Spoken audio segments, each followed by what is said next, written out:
जय श्री राधा कृष्ण। लिखवाओ निज दया से सुंदर भाव बताकर, कार्तिक मास 24वां अध्याय सुनो सुधाकर।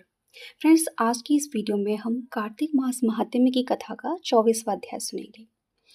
राजा पृथु ने कहा कि हे नारद जी, आपने तुलसी के इतिहास, व्रत, महात्म्य के बारे में कहा।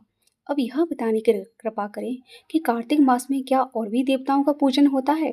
नारद जी ने कहा कि पहले समय पर्वत के निकट कीर्तिपुर में एक धर्मात्मा धर्मदत्त नाम का ब्राह्मण रहता था। वह भगवान विष्णु के सभी व्रत किया करता था। एक दिन कार्तिक मास में वह एक प्रहर रात शेष रहने पर जागरण के लिए भगवान विष्णु के मंदिर में हर प्रकार की सामग्री लेकर जा रहा था। मार्ग में उसने एक भयंकर राक्षसी को देखा, जिसके बड़े बड़े दांत और लपकती हुई जीभ और लाल लाल नेत्र थे। उसके शरीर का मांस सूख गया था। उस भयंकर राक्षसी को देखकर धर्मदत्त बुरी तरह से कांपने लगा। अन्य कोई उपाय न देखकर उसने पूजा वाली थाली और जल का लोटा उसके ऊपर फेंक दिया, क्योंकि उसने भगवत नाम का जप करते हुए वह सामग्री और जल का लोटा जिसमें तुलसी दल पड़ा था उसको मारा था, जिससे उसके जन्म जन्मांतर के पाप नष्ट हो गए और उसे अपना पूर्व जन्म याद आ गया। वह हाथ जोड़कर धर्मदत्त के चरणों में गिर पड़ी और बोली कि हे विप्र, मैं पूर्व जन्म के कर्मों के फल से इस अवस्था को प्राप्त हुई हूँ। धर्मदत्त ने पूछा कि तेरी यह अवस्था किस कर्म फल से हुई है? तू पूर्व जन्म में कहाँ रहती थी और तेरा कैसा चरित्र था? यह सब मुझे बताओ। उस राक्षसी ने, जिसका नाम कलहा था, कहा कि हे ब्राह्मण, सौराष्ट्र में भिक्षुक नामक एक ब्राह्मण रहता था। मैं उसकी पत्नी थी। मेरा स्वभाव बड़ा ही निष्ठुर था। मैंने अपने पति का कभी भला नहीं चाहा, उसे कभी अच्छा भोजन न दिया। मैं प्रतिदिन उससे लड़ती झगड़ती रहती थी। मुझे इस प्रकार की झगड़ालू देख तथा नित्य प्रत्येक की कलह से तंग आकर मेरे पति ने दूसरा विवाह करने का निश्चय किया। यह सुनकर कि मेरा पति दूसरा विवाह कर रहा है, मैंने उसके विवाह से पहले ही विष खाकर आत्महत्या कर ली। मेरी मृत्यु के बाद यमदूत आए और मुझे गदा से मारते हुए यम के पास ले गए। यमराज ने मुझे देखकर चित्रगुप्त से पूछा कि हे चित्रगुप्त, इसने क्या कर्म किया है? चित्रगुप्त ने यमराज से कहा कि इसने अपने जीवन में कोई भी अच्छा काम नहीं किया है। यह अपने पति को सदा खराब भोजन देकर स्वयं अच्छा भोजन खाती थी, इसलिए अब यह विष्ठा खाने वाली होगी तथा अब इसे सूर्य का जन्म दिया जाए। यह अकेली ही पकाने के बर्तन में भोजन करती थी, इसलिए यह अपने बच्चों को खाने वाली बिल्ली होगी। इसने अपने पति पर क्रोध करके आत्महत्या की है, इसलिए यह प्रेत योनि में जाएगी। अब आप इसको अपने दूतों के द्वारा मरुस्थान में भेजिए। वहां पर यह बहुत दिनों तक प्रेत योनि में रहकर फिर अपनी तीनों योनियों को भोगे। सो हे ब्राह्मण, मैं 500 वर्ष से प्रेत योनि में हूँ और भूख प्यास के कारण नित्य दुखी रहती थी। एक दिन भूख से तंग आकर मैं एक वैश्य के शरीर में प्रविष्ट हो गई। उसके शरीर के द्वारा मैं कृष्णा और बेड़ी के संगम पर इस देश में आ पहुंची। एक दिन भगवान शंकर व विष्णु जी ने मुझे उसके शरीर से बाहर निकाल दिया और फिर मुझे आप दिखाई दिए।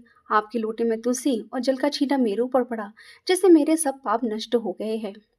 हे द्विजोत्तम, अब आप मुझे यह बताइए कि आप आगे होने वाली तीनों योनियों और इस प्रेत शरीर से किस तरह मेरी मुक्ति होगी। धर्मदत्त ने कहा कि कलहा की बात सुनकर पिछले जन्म कर्मों और वर्तमान अवस्था को देखकर बड़ा दुखी हुआ। उसका दुख देखकर उसका चित्त पिघल गया और फिर उसने दुखित भाव से कहा कि तीर्थ, व्रत और दान आदि करने से समस्त पाप नष्ट हो जाते हैं, मगर प्रेत योनि में रहने वालों को इसका अधिकार नहीं है। फ्रेंड्स, यहाँ पर कार्तिक मास महात्म्य की कथा का 24वां अध्याय पूरा हुआ।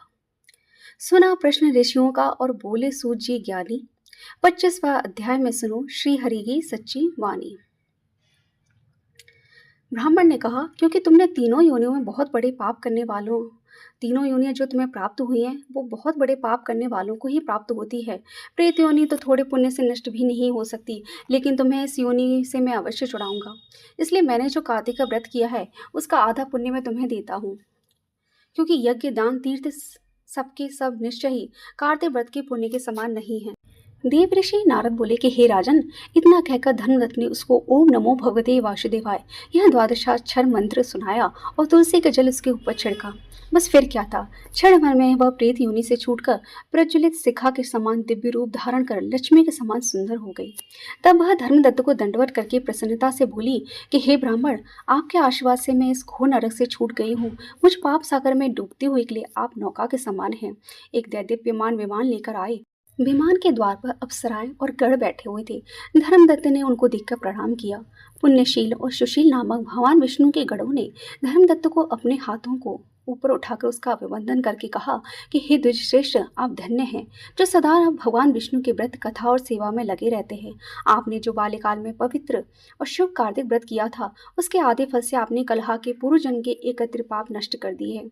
यही नहीं, आपकी कृपा से उसके सैकड़ों जन्म के पाप नष्ट हो गए हैं। आपके जागरण आदि करने के पुण्य के प्रभाव से आकाश मंडल से यह विमान आया है।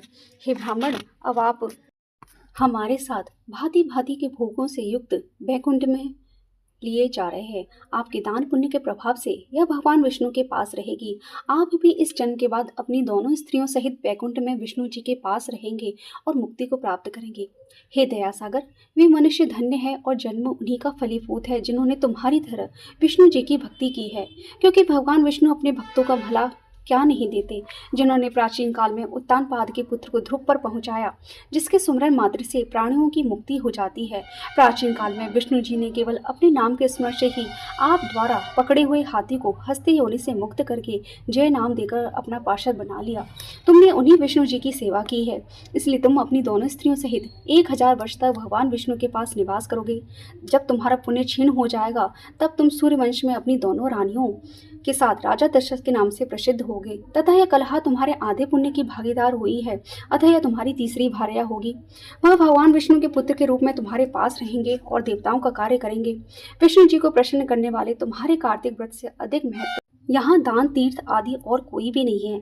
हे दया सागर, तुम धन्य हो, क्योंकि तुमने जगत गुरु भगवान विष्णु को प्रसन्न करने के लिए कार्तिक मास का व्रत किया है, जिसके आधे पुण्य के फल की भागीदार कलहा है। इस समय हम इसे अपने साथ विष्णु लेख में लेकर जा रहे हैं। यहाँ पर कार्तिक मास महात्म्य की कथा का 25वां अध्याय भी पूरा हुआ। बोलिए कार्तिक के ठाकुर की जय, भगवान विष्णु की जय। फ्रेंड्स, ये वीडियो यदि आपको पसंद आई है तो प्लीज़ इस वीडियो को लाइक कर दीजिए और इस वीडियो को ज़्यादा से ज़्यादा अपनी फैमिली और फ्रेंड्स के साथ शेयर ज़रूर कीजिए। यदि चैनल पर पहली बार आए हैं तो प्लीज़ चैनल को सब्सक्राइब कीजिए। वीडियो को पूरा देखने के लिए आप सबका बहुत बहुत धन्यवाद। जय श्री कृष्ण।